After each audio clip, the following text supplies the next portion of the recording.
Au cours des différentes histoires d'exoplanètes, j'ai, très souvent, parlé d'exolunes. Mais celle-ci reste à la fois un sujet simple et très flou. D'un côté, il serait complètement idiot de penser que seul notre système solaire dispose de lunes. Il suffit de voir le nombre de planètes qui en disposent. La Terre, Mars, Jupiter, Saturne, Neptune, Uranus.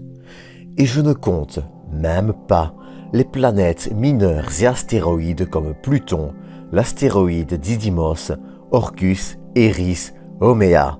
Et je pourrais encore prolonger cette liste. Mais parallèlement, et devant la diversité qu'offre notre système solaire, à partir du moment où on le quitte, les choses se compliquent. Car détecter une exoplanète est un exercice très compliqué.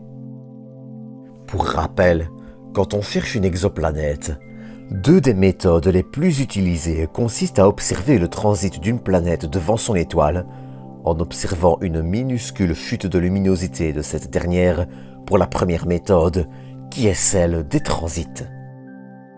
La seconde, la méthode des vitesses radiales, consiste à analyser la lumière de l'étoile pour y observer un décalage régulier et infime vers le rouge ou le bleu. Ce décalage, cyclique, est le résultat d'une planète tournant autour de l'étoile qui fait légèrement varier la lumière vers le bleu quand l'étoile se rapproche et le rouge quand elle s'éloigne. Il existe encore plein d'autres méthodes de détection. J'en ai déjà parlé dans un épisode dédié, mais ces deux méthodes-ci devraient suffire pour cet épisode. Car dans le cas de la méthode des vitesses radiales, et comme une lune est très proche de sa planète, il est déjà quasiment impossible de discerner l'effet d'une planète de celui d'une lune située à côté. Et, dans le cas de la méthode des transits, il faut que l'exoplanète passe devant son étoile, vue de la Terre, et sa lune aussi, mais sur le côté de la planète. Ce n'est pas impossible, mais pour répéter l'observation et confirmer l'existence de la lune, cela demanderait un coup de chance assez rare. Car, et vous vous en doutez, dans la majorité des cas, les lunes sont relativement petites comparées à leur planète. Or, et c'est là tout le problème, la génération actuelle d'instruments utilisés pour la chasse aux exoplanètes est malheureusement en partie incapable de trouver des exolunes. Enfin, pas tout à fait. En 2017, une anomalie dans le transit de Kepler 1625b, une exoplanète de 10 masses joviennes, laisse penser qu'il existe vraisemblablement une exolune comparable à Neptune autour d'elle. Bien qu'elle n'ait pas encore été confirmée, il est très probable qu'il s'agisse de la première découverte d'exolunes. Mais tout ceci a récemment changé. Néanmoins, pour pouvoir parler de tout ça, il va falloir quitter Kepler 1625 et se diriger à 370 années-lumière d'ici, en direction de la constellation du Centaure, vers le système PDS 70. PDS 70 est un nom à retenir, et ce, à bien des égards.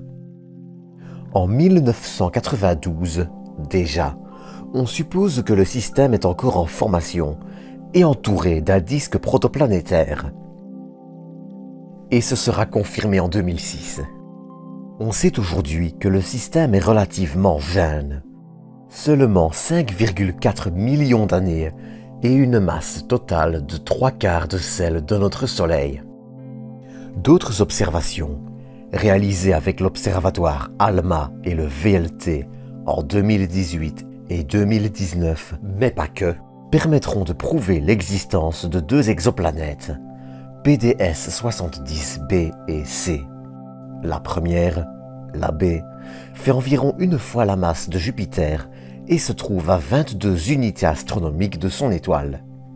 La dernière, la C, fait quant à elle environ 4 fois la masse de Jupiter et se trouve à 30 fois la distance Terre-Soleil de son étoile. De nouvelles analyses, qui datent d'il y a seulement 2-3 jours, ont d'ailleurs montré l'existence d'un disque d'accrétion autour de PDS 70C, disque dans lequel se forment, très probablement, les futures lunes de la planète. La découverte, annoncée il y a quelques jours, n'est cependant pas un scoop non plus. L'existence de ce disque était déjà grandement suspectée, et il a, au final, été plus confirmé. Pour quitter les exolunes, l'existence d'une sorte de fossé dans le disque et une disparité dans la distribution des tailles de grains, les grains larges sont quasiment absents après 80 unités astronomiques contre 65 pour les fins, fait de ce système un système particulièrement intéressant à étudier. Malgré le fait qu'il est aussi grandement différent du nôtre, la planète B met 120 ans à faire le tour de son étoile, par exemple, on suppose qu'il existe aussi des planètes rocheuses bien plus proches. PDS 70 est ainsi une cible parfaite pour l'étude de la formation des systèmes. Il peut aussi, ainsi, être une véritable fenêtre ouverte sur la façon dont notre système s'est formé, la migration des planètes et tant d'autres aspects de notre histoire qui restent encore flous. Néanmoins, pour en apprendre plus, il faudra encore attendre les environs de 2027 et l'entrée en service du futur Extremely Large Telescope.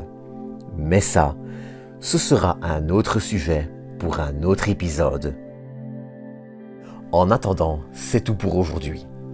Comme d'habitude, j'espère que vous aurez apprécié cet épisode. Si c'est le cas, n'hésitez pas à le liker, commenter, partager et à vous abonner. Quant à moi, je vous dis à bientôt pour un nouvel épisode. D'ici là, prenez soin de vous, prenez soin des autres, bonnes vacances et à bientôt pour une nouvelle dose d'espace.